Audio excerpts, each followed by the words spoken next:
Um, and yeah, on the left there, you see a picture of the book. The book came out a couple of months ago, or maybe, six months ago or so.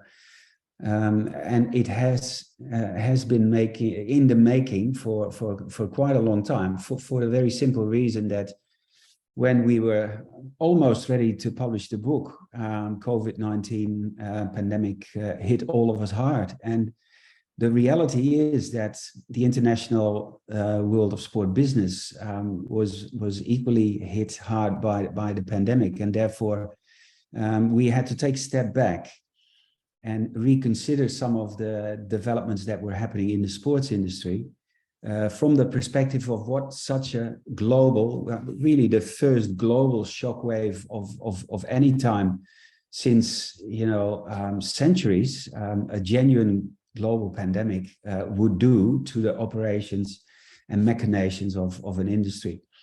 So now that the world seems to be back on track after the pandemic, I've also included in the presentation today a couple of linkages, if you like, to the pandemic and how the pandemic has affected the ongoing growth of the sports industry.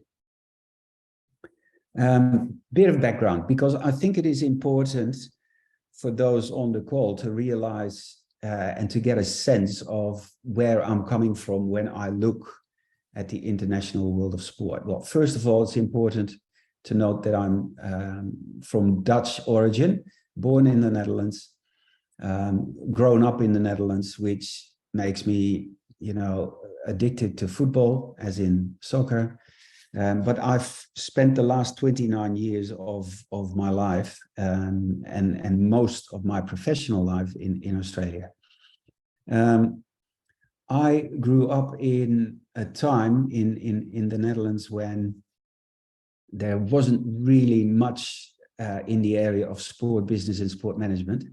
And therefore, because I was very interested in sport, of course, the only way that I could go to university and still be involved in sport was by becoming a physical education teacher.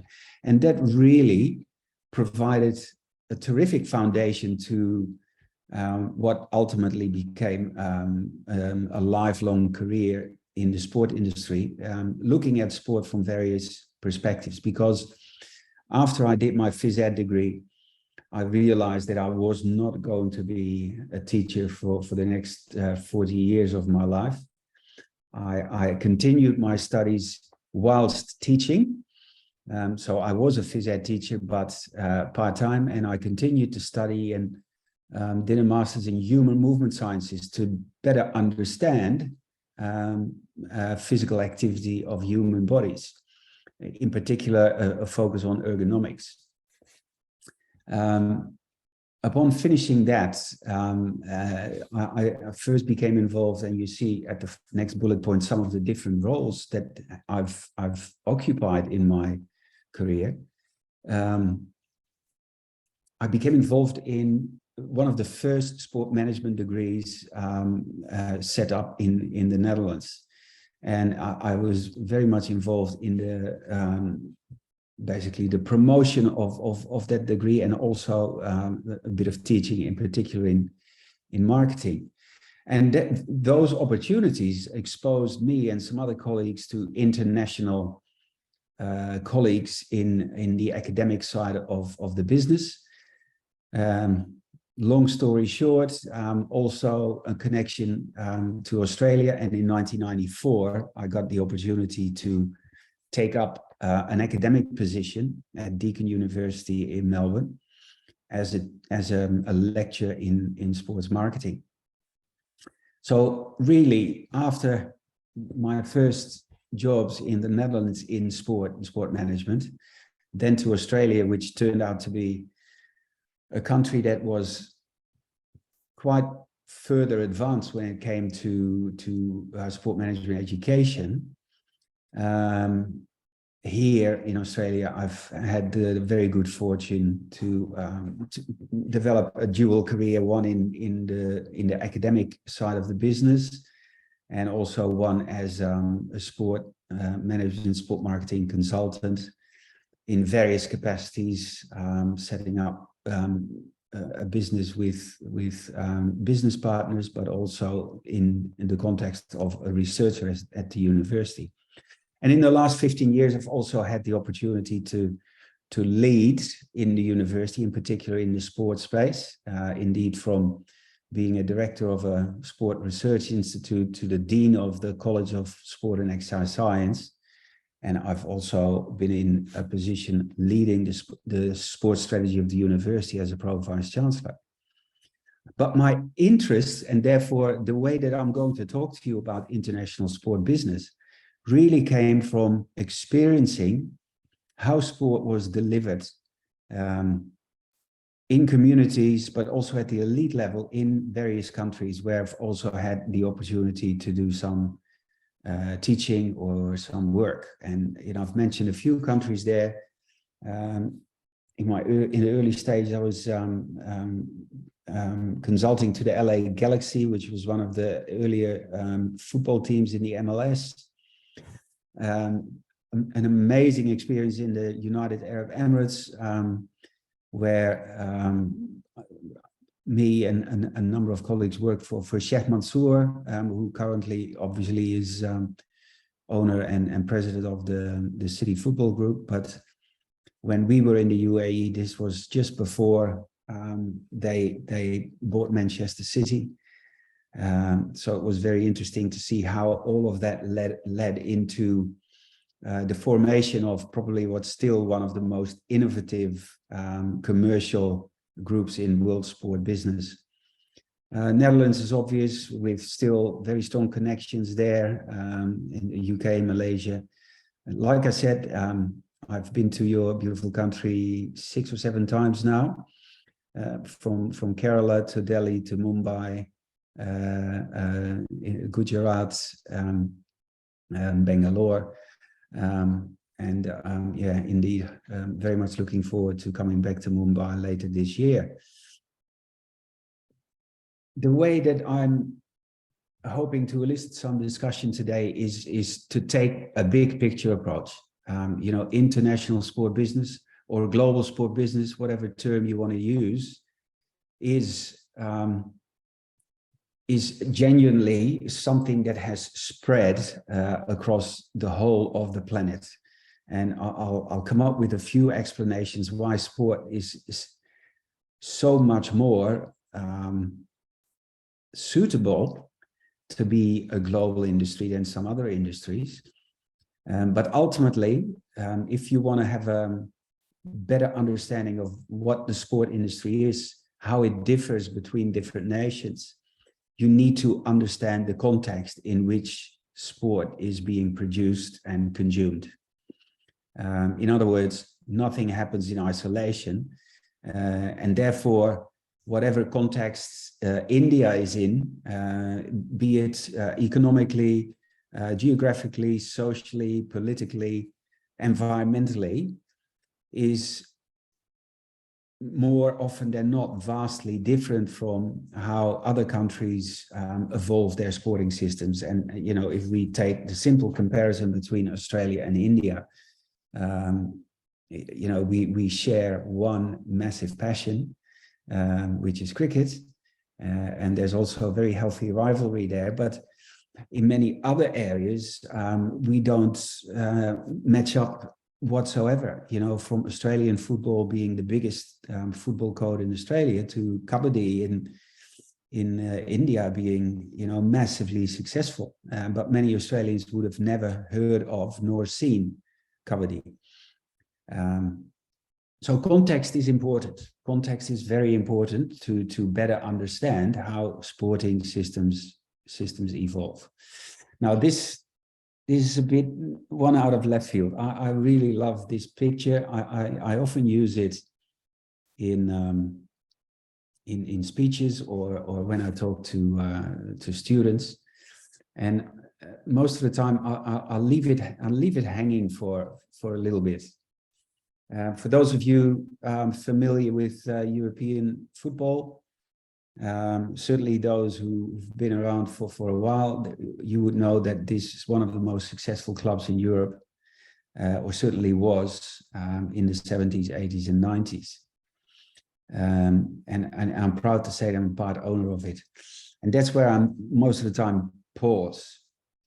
People say, who's this guy, boasting about the fact that he owns part of a soccer club or a football club. And then I basically tell people that when Ajax listed on the stock exchange some 20 years ago, with a very small portion of shares, because 85% of the club is still in private or member ownership, I bought 20 shares at, and at the time was still in Dutch guilders. My share package would be worth 500 euros. And that's when people say, oh gosh, why do you make a point of that? Well, the point here, of course, is that why would I buy shares in a football club with the unlikely result that those shares would ever be massively more worth? And I still hold on to these shares. And that to me is a really good way of introducing people into the very specifics of the sport industry and how irrational and emotional and non-evidence driven people sometimes are in their passion for sport. Because like me, and I'm an academic, I think and rationalize and research in sport, but sometimes I have to remind myself as a fan of sport that you cannot let emotions drive your understanding of how the business of sport works.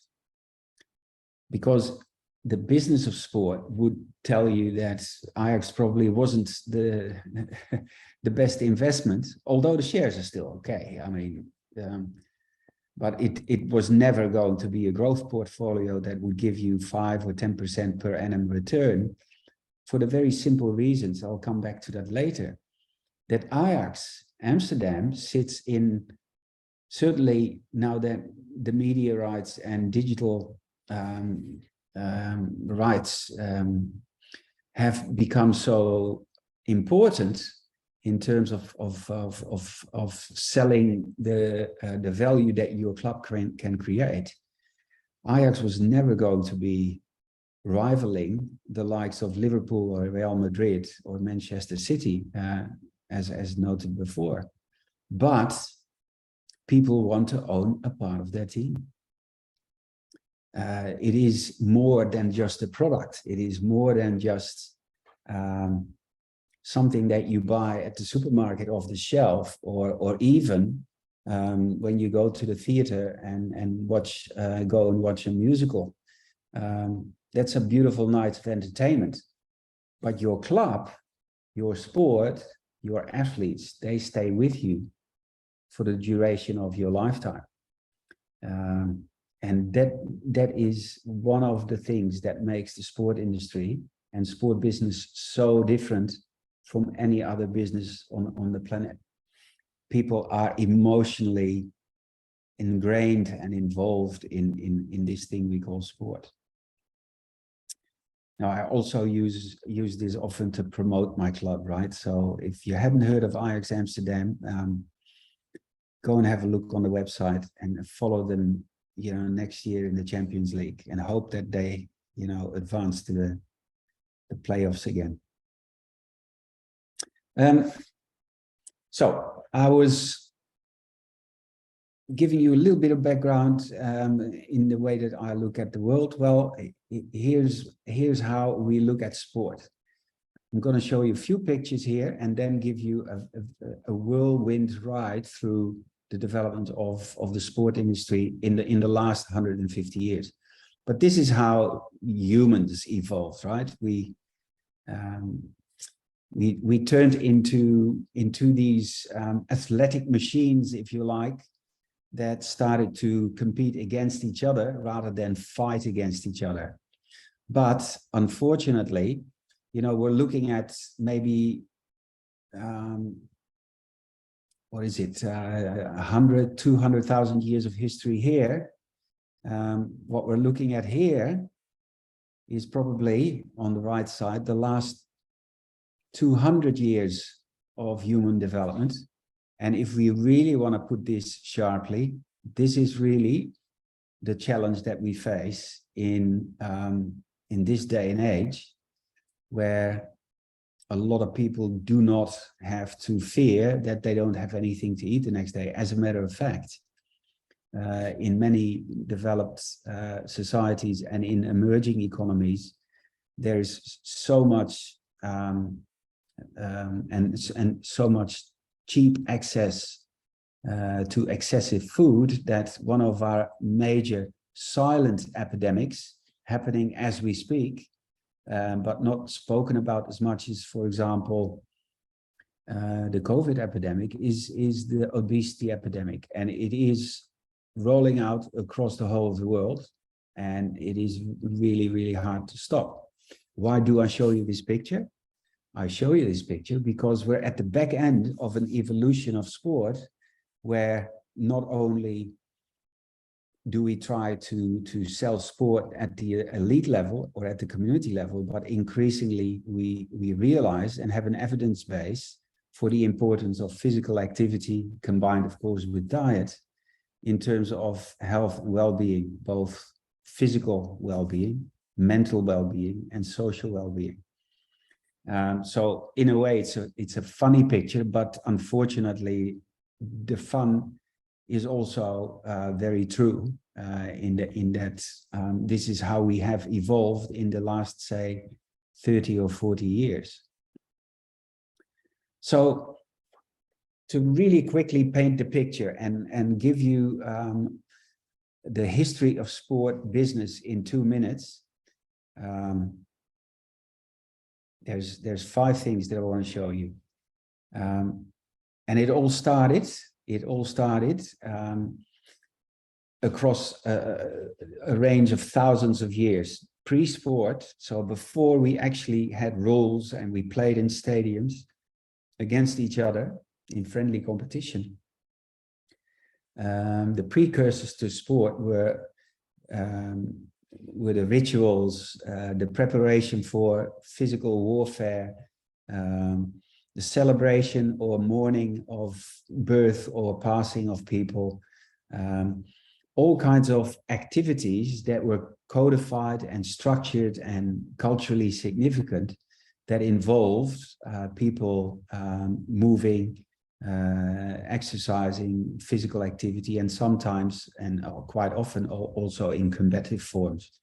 This all happened before the 1850s. Why is 1850 important? That's the start of the Industrial Revolution. And the start of the Industrial Revolution led to the formation of modern sport, because that's when people, first of all, the upper class got more time, and they needed to start thinking about, what am I going to do with my leisure time? And cricket, ironically, being one of those activities, 5 days, sometimes without a result, to spend your leisure time is, happened around the time that the Industrial Revolution started. Machine labor also led to trains and people's ability to travel. And if you look at the formation of English football clubs, for example, they coincide very closely with the opening of railway stations in England, so that people actually could start traveling to the townships next door and play against the teams that were there, because they suddenly could travel. Then, after these initial sports, and some of the big sports, of course, were established in those early days, and they still are the big sports that rule the world, if you like. Football being the #1 sport in the world still, but also rugby. Australian football was codified in those early days. Cricket, basketball a little bit later, volleyball a little bit later. But it really was this first phase of globalization that sport also spread significantly. that FIFA was set up, that the IOC was set up. Sport, you know, spread around the world.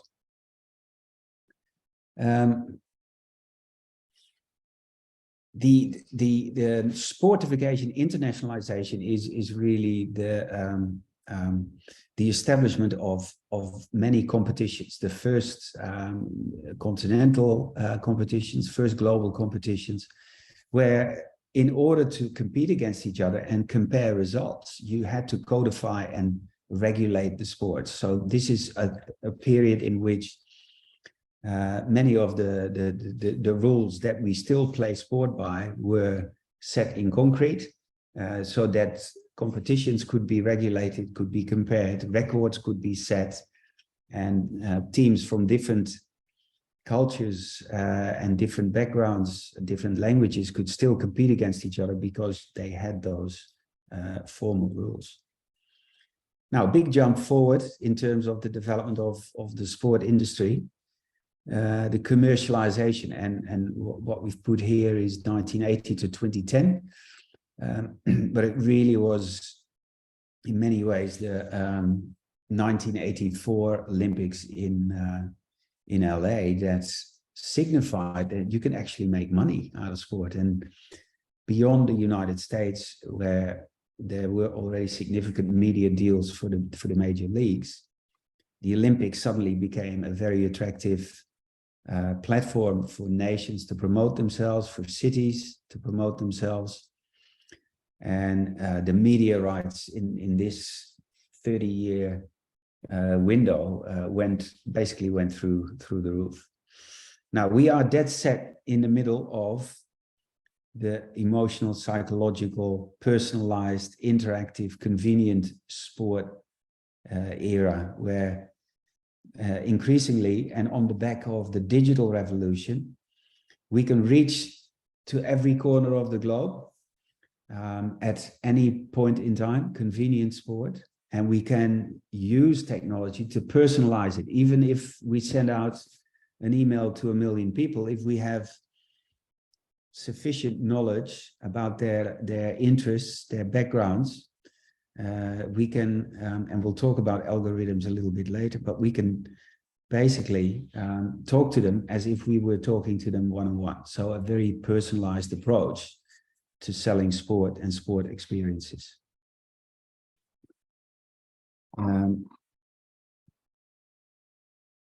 So that's, you know, a whirlwind through how sport came to be the industry that it is today. What I'm going to show you now is an interesting slide, but at the core of it is something very important that I will return to in the last slide today as well, because I think for anybody interested in being a professional in the sports industry, for anybody working in sport, for anybody being a sports manager or a business development manager, sports marketeer, if you don't really appreciate how you create value for customers, then it becomes really hard to be a highly skilled professional. And you know, if we were talking face to face, I would ask you, before I'd show you what I think is the answer, I would ask you, what creates value? What drives business in the sport industry? And I always get, you know, sponsorship, media, merchandise, you know, but they're all outcomes of what really drives value. And the answer is actually quite simple. The sport activity drives all business in sport, in the sport business. In other words, if you don't have a football match to sell, then everything else, you know, falls to the wayside. If you don't have a football competition, you can't sell football shoes or football shirts. You can't sell the rights to a media organization to broadcast the football match. So if any sports organization struggles to bring members in or to make ends meet in their budget, what they need to return to is to ask the question, is our sport activity attractive enough? do we actually design a sport activity that people want to engage with, watch? You know, do they want to play the sport? Do they want to spectate the sport? Or do they want to use the sport as a platform for sponsorship or education? Then you can start saying, okay, we create value through TV, through radio, through online, or in the stadium. We do this for recreational sport, or for amateur sport, for elite sport, or for health outcomes, for educational outcomes. We build gambling products, or corporate hospitality, or sponsorship products. And like I said before, this is also contextual, because in some contexts you can maybe create play opportunities, but in other contexts, spectatorship is more important. There's virtual sport. We deal with artificial intelligence. Is it about engagement? Is it the sport equipment industry? Pandemic. You see, all these different things that influence how you create value in sport. So the same picture here, where the sport activity is core to value creation, and then all those opportunities. This really is a picture for sport marketeers, where sport marketeers can ask themselves, what kind of value do I create for which target market? Am I trying to create mental health value for people who have suffered greatly from the pandemic? By people who have not had the opportunity to get out of the house, and who had 5 kids to look after with homeschooling during lockdowns. Do I want to create mental health value, or do I create development value, or community value, or brand value, etc.? So this is to me one of the central pictures that people working in sport business, if they understand who they create which value for, then you are massively ahead of the curve when it comes to your competition.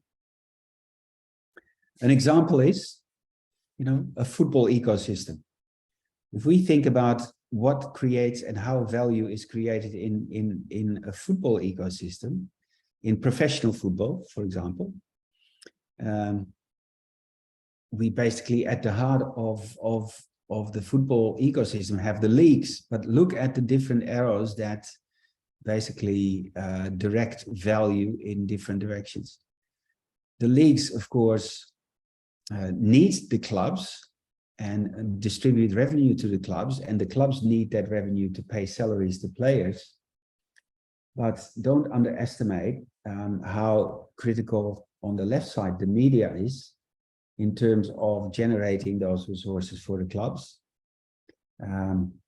Fans, of course, as the different target markets buy tickets to the leagues, they buy pay TV subscriptions, they buy ticketing and merchandising from the clubs themselves.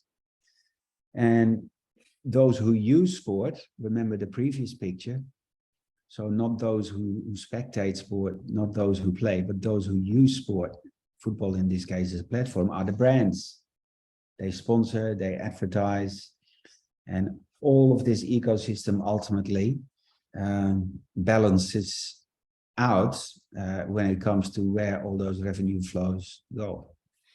But it is a good example of how a value creation system operates, in this case, in the context of football.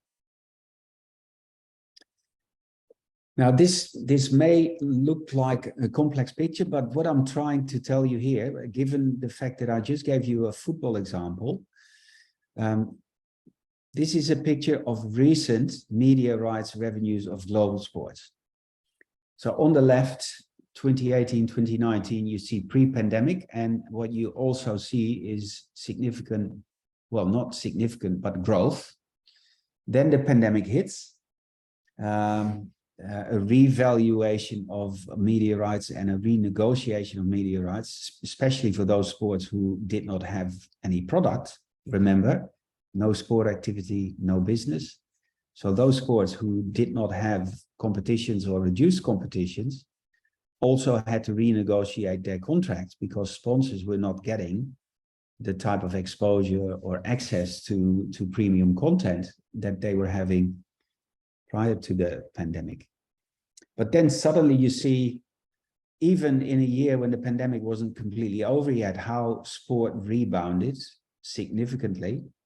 And then if you look at the proportional composition of where media rights revenues are generated, you see that soccer as a single sport is the biggest in the world, 20.8 billion in revenue raised from media rights in football alone, 20.6 billion in US sports. So they're all the pro leagues, but remember, this is mostly in one country, and then a few other sports there as well.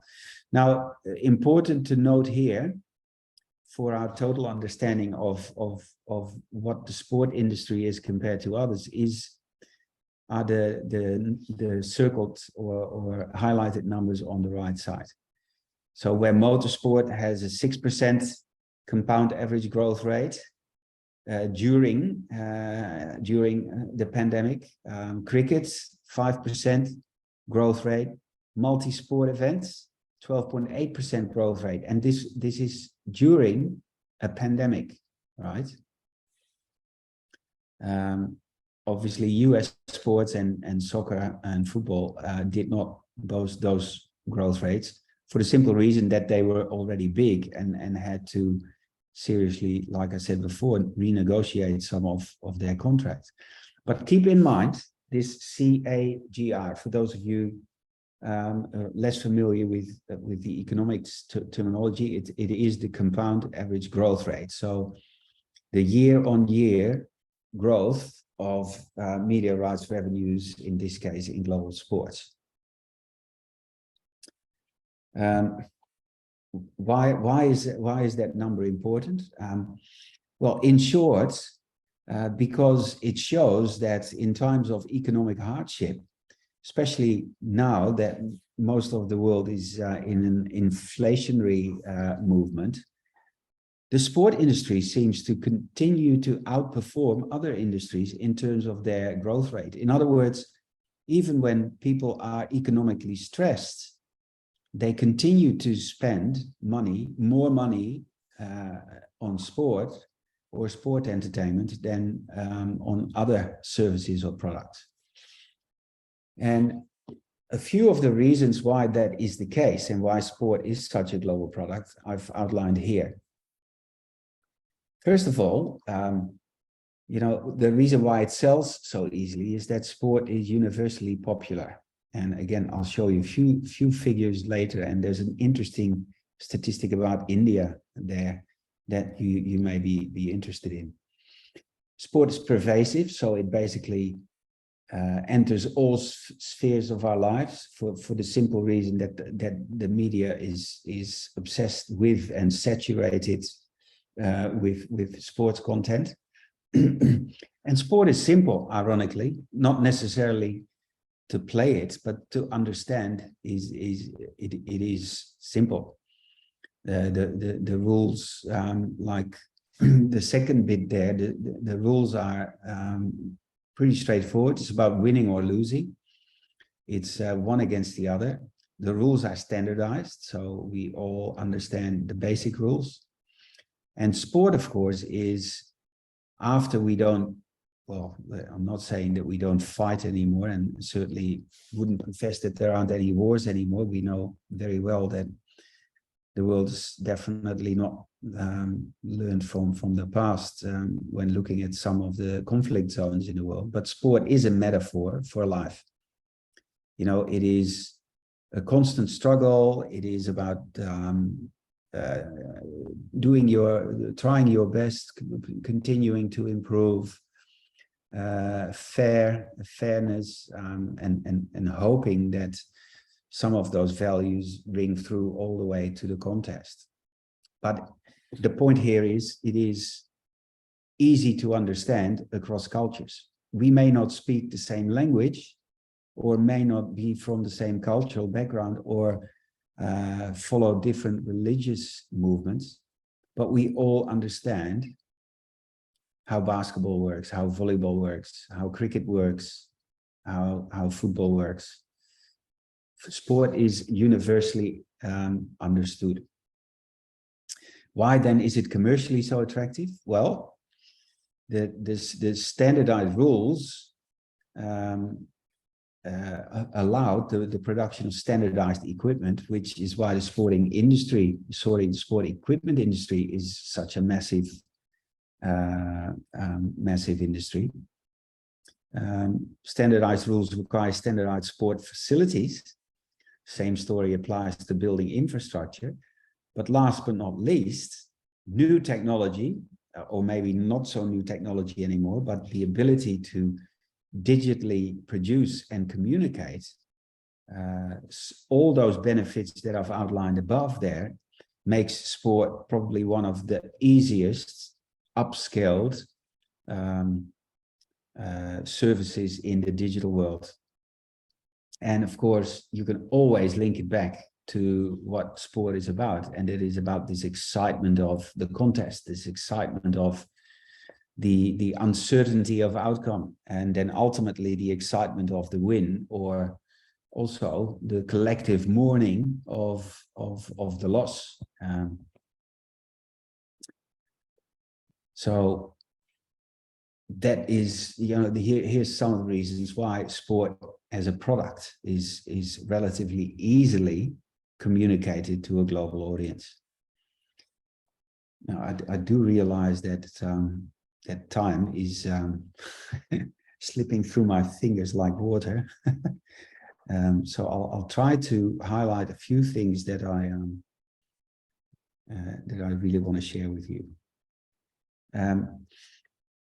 I've mentioned this, the fact that sport outperforms other industries is reflected in the compound annual growth rate. And the industry is massive already, but in 2026, we're talking about over $700 billion US dollars worth of value created in the sport industry. Now, in the introduction, I also promised to talk about the future, or indeed what the future of sport business may look like when linking it to some of the trends. And I'm going to go reasonably quick through this, so that there's also a little bit of time left to engage in a Q&A if there's indeed any questions there. And I'm gonna pinpoint a few of what I consider to be the major drivers of change in the future of sport. Well, first of all, and this may not come as a surprise to any of you, is the fact that we live in what is called globalization 4.0. Globalization 4.0. Globalization 1.0 was the start of the Industrial Revolution when machine labor was created. Well, globalization 4.0 is all about digital technology and how digital technology has disrupted our world to a large extent. If you know that data is the new oil, and 90% of all the information or data points created in the history of mankind was actually produced in the last 2 years. This just shows you how the world is changing in terms of this new ability of tech companies in particular to massively increase the value created through the transformation of data. And of course, that has consequences for the sport industry as well. And I'll finish up with that a little bit later. Well, having said that, this is an example of how the data explosion in the world is also entering the spheres of sport, when very smart data stacks and technologies, and marketing technology in particular, allows marketeers now to basically know everything about us. Google and Facebook were, of course, the global initiators of this movement, but many companies and organizations now collect data, about all of our preferences, so that they can target us specifically with products and services that we desire. And here's one of those pieces of information that is important. First of all, because we just noted how important sport is for people compared to other products, but also sport viewership for sport marketeers, and how this sport viewership can be customized. And the one bit that I wanted to show you here is look at India. This is Altman Solon 2022 Global Sports Survey, where only the UAE, United Arab Emirates, have a higher monthly sport viewership than India. 81% of the Indian population, in this case surveyed, would watch a live sport event at least once a month. So it certainly shows that there's significant scope for a number of sports that are only up and coming in India to gain market share. The second big trend, of course, is what I would call the resource and political power shift from what we traditionally have called, the West to the East. And it, of course, is, where does the West stop and where does the East begin? But effectively, what we are saying is that the sport business powerhouses of the US and many of the EU countries are proportionally diminishing their share of market compared to, of course, the two biggies in our region, and that are China and India. If you look at the predicted gross domestic products based on purchase parity, power purchase parity, you see that China and India in about 7 years will be by far the biggest economies in the world, which currently is not the case yet, although China is now definitely a big number 2. But this just signifies that there is a resource shift happening. The size of these pictures here give you an impression of the amount of value that is being created in your economy, and how that value can also be spent on sport, right? It can be spent on building events, it can be spent on infrastructure, it can be spent on expansion teams, you name it. And so with this economic growth, the sport industry will grow significantly as well.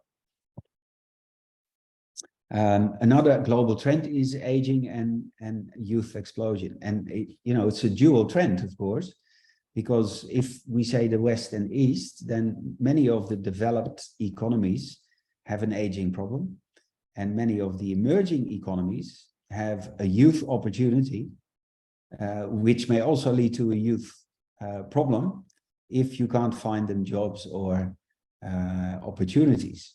But if you can find them jobs and opportunities, then youth is definitely what you want as a nation. Now look at the picture here on the left, 2010, where China is still by far the largest country in the world when it comes to population. But on the right, in 2050, you can see that India will have reached 1.6 billion people, and China, and as a matter of fact, China's figure might actually be less than 1.4. This year, for the first time, it was reported China's population was starting to shrink. So they also, in a different way than other countries, have an aging problem. Just to give you an idea, by 2050, some of the nations that are still here on the left side, Germany, France, Italy, South Africa, Myanmar, they will be gone by 2050 and replaced by countries such as Tanzania, Uganda, Kenya, Sudan, and Afghanistan. 4 out of Africa and 1 out of Southeast Asia, and many here of the old world developed economies will be gone because of their aging populations, no growth populations. Again, what does that mean for sport business? Well, it certainly means that the young populations will have an appetite for quite different sports compared to the older populations, but also sport and health for maintenance in aging countries versus sport and elite performance in younger countries will be quite a different perspective as well. I don't think I need to say too much about from government to Google, but in short, it means that governments will be less powerful and big tech companies that rule data and information will be a lot more powerful. And they have the power to give us real or not so real information. Twitter being one of the most recent examples where the power of one particular person was exemplified. How are we going for time? Professor, we have roughly 10 minutes. Okay, all right. Yeah, I think I can do that. This one is particularly high on my agenda in terms of exploration. Not that I'm a geneticist or a bioengineer, but the fact that we are increasingly able to map and intervene in the human genome and make changes to the very essence of our existence and our being is something that is exciting and scary at the same time. And I think the next picture will show you the scary side of things. You know, basically intervening in the natural way of humans coming into existence, and being able, you know, this is one picture, but the other picture in sport, of course, is super athletes with super musculature or super strong bones, or you know, healing injuries by replacing limbs, or you know, all kinds of stuff that is the stuff of science fiction movies, but it is coming closer and closer, and it will have dramatic effects on the business of sport. Just imagine that you can actually create super athletes in embryonic form for them to mature in becoming, you know, the top 1 tennis player in the world or something like that. Imagine if you control that side of value creation. That's kind of scary.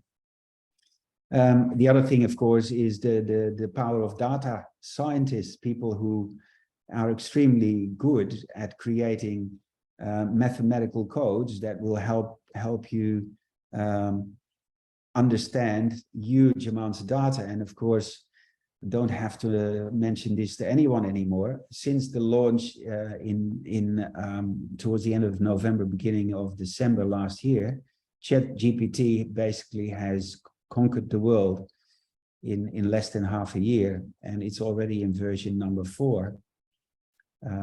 Is artificial technology, or intelligence rather, and technology going to replace what currently still is human decision making? I've you know, mentioned FIFA there, in that referees, of course, increasingly are being assisted in their decision making, but you know, that is prehistoric technology compared to what artificial intelligence, such as you know, the example of ChatGPT does to decision making. So, working towards a conclusion, what's happening in the business of sport now? Where are the opportunities? Where are the challenges? Where are the threats? Where are the risks? You know, from big data to, in particular in your country, new leagues that are being set up, the infiltration of betting giants, global betting giants, not only in terms of raking in the money, but also influencing our kids in terms of their behaviors in sport and how important betting is becoming. From YouTube millionaires, selling athletic shoes to tracking technology. I've mentioned the obesity epidemic, artificial intelligence, machine learning, virtual reality, and augmented reality, smart and connected stadiums, chatbots, all of this type of stuff at the moment is being tested, trialed, commercialized, and monetized in various environments in the sport industry. So, with all of that and some of this, highly uncertain and in some cases even scary future, I just want to take you back to what I said at the beginning, that irrespective of all of this, if you continue to remember that there is no sport business, no value creation without the sport activity right here in the middle, then all of the other stuff is superfluous, right? So in the end, we need to come back to understanding that if we don't produce a high quality sport experience, be it a playing or spectator experience, then all of the other stuff is insignificant. So there's still, a hardcore human influence in terms of how we become successful in the sport industry. So on that note, how exciting will the future be? I think it will be very exciting. I certainly look forward to, if we can, engage with you, maybe hopefully see some of you face to face later in the year. But if you want to get a bit more of an insight into some of the things that I'm busy with and that I write about, then certainly you can go to the blog website on screen there. And I would love to connect with you on LinkedIn. So thank you very much for your attention. And I'm handing back to Thank you, Professor. Professor, we have two quick questions that you may want to answer. One is from Professor Dr. Amaresh Kumar, and he was a former associate professor of sports management and Olympic studies at the Lakshmibai National Institute of Physical Education, one of the deemed university and very premier sports physical education institutes in India. His question is regarding the caste. So he asking whether the caste is a necessity for the resolution of sports disputes and whether there is an urgent need for the constitution of the Indian Court of Sports arbitration for the speedy resolution of the sports related disputes of not only the athletes and sport bodies, but for the business of sport. Thank you very much for the question. And I think it's a very good question, also a very complex one.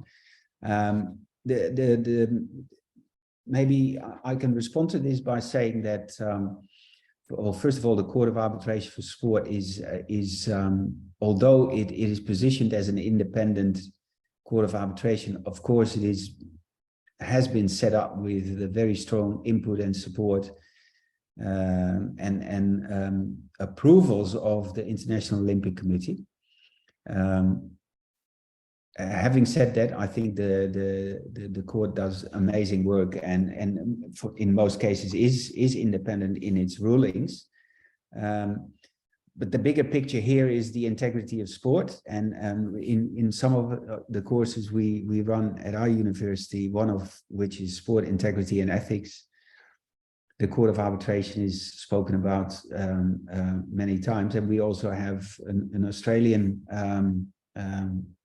sport arbitration court where indeed for speedy decision making and when it is possible, these issues are not taken to an international tribunal, but are dealt with at the local level.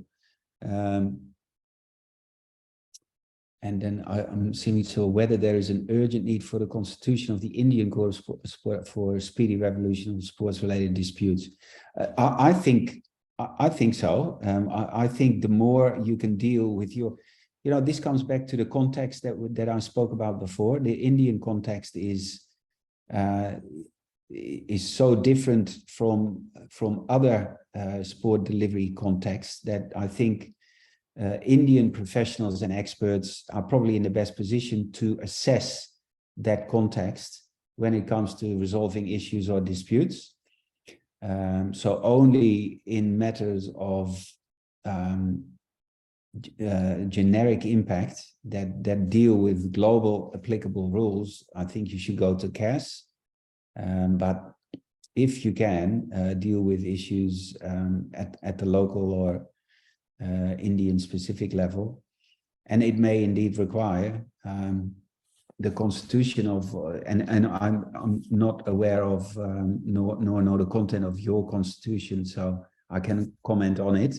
But if you suggest that it may require constitutional change, then that's probably the case. Thank you, Professor. There's one last question from Ayush Verma. He is asking about his, so he got into football industry's MBA in the University of Liverpool. Can you give me some tips on what to do and what to look for so I can make the best out of my time at the uni? I aspire to become a director of the football club. Is it possible, and what should I do to attain that? I think everything's possible, especially when you decide to educate yourself. I think the most important advice I can give you in that regard is that combining your educational experience with practical hands-on experience, and find opportunities to engage with industry professionals, either be it through conferences or networking opportunities or lunches, but in particular also to get a foot in the door and engage in internships, placements, work experience type of opportunities, because there's no substitute for feeling and touching and seeing how it happens in the real workplace. So if you can get those opportunities, I think that will, next to the experience you gain, also bring you into contact with people who ultimately, down the track may employ you. So, yeah. Definitely, Professor. Two last questions, and then we will wrap this this session. The next question is from Himanshu Kalal. He feels this session was good. His query is that he's a fresher and he has no experience in sports industry, and how a sports management course could help him in the future. Well, I think the overriding question is where's your, well, first of all, where's your passion?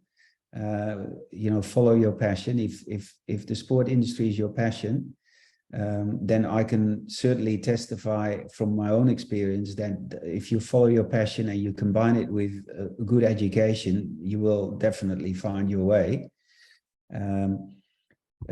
Commenting on the development of the industry in India, I can say with hand on my heart that the industry will go through the roof in India.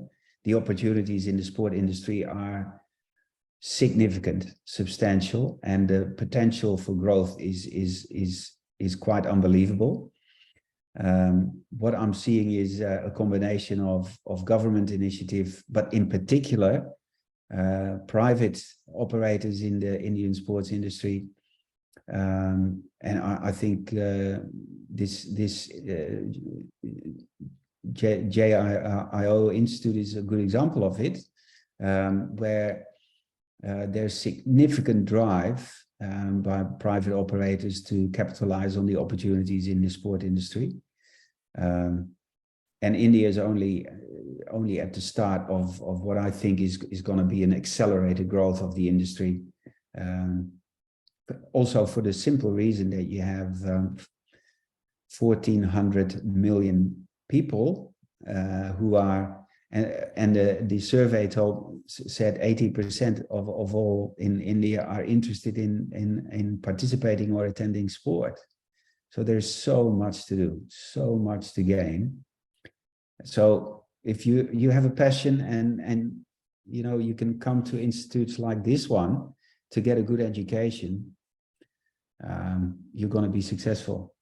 Right. And I think like as we talk about this, we just had a new league launched in India, the handball league, and the industry is only growing at the moment. And it doesn't matter if someone isn't fresher in the industry, like you said, Professor, like if you have the passion for the sport, any kind of sport, and you want to learn the behind the scene, the business, how it is run, this is really something that one should explore and make it a very fruitful career options besides the traditional field of studies. Why not sports management? Yeah. Lastly, we have a question from Heer Vora. She's asking about how could sports be advertised as an emotional, mental, physical, and social aspect, like you had mentioned, Professor. Yeah, I think I mean, that's the space where creative marketeers come into play. I mean, all those different elements are possible. If you want to highlight the emotional aspect of sport, then you probably use opportunities where athletes or teams win against the odds, overcome great hardship, and move to the winning platform where nobody really, as an underdog, expected them to win. Mental or physical hardship, certain sports like ultra marathons or endurance events, Paris, Dakar in the desert, are probably events that really have those physical and mental challenges in them that you can use to promote. And social is, a whole different ballgame again. How can you use sport to improve people's connection to their local community, to help them overcome hardship in conflict areas where kids, the only way for kids to have fun is to kick a ball around or to play cricket or whatever. So you pick your sport platforms and you pick your target markets to come up with different ways to advertise sport. Right, and also because right now we are in this digital, kind of ecosystem, and we consume so much online. Between, say, for example, any two event, if you really want to connect to any player, we get to see what they're doing on the regular lives, the training, etc. And this is where the human aspect of it, the storytelling, come into picture, and creating that content and keeping that connect alive with the fan. This is where, say, for example, digital marketing in sports makes it very, very interesting because it's dynamic. You have this one product, one event that you are totally pushing to deliver, and then between this and the next event for one particular athlete, you can create so much more stories out of one event. And so that is where the emotional connect comes into picture. Yeah, for sure. Yeah. So, all right, Professor, this is excellent, and thank you so much for your time, and we would see you soon in India. Thank you very much. It was a pleasure. Yeah, and I look forward to seeing you all. And thank you to the attendees for your participation. Good night. Thank you.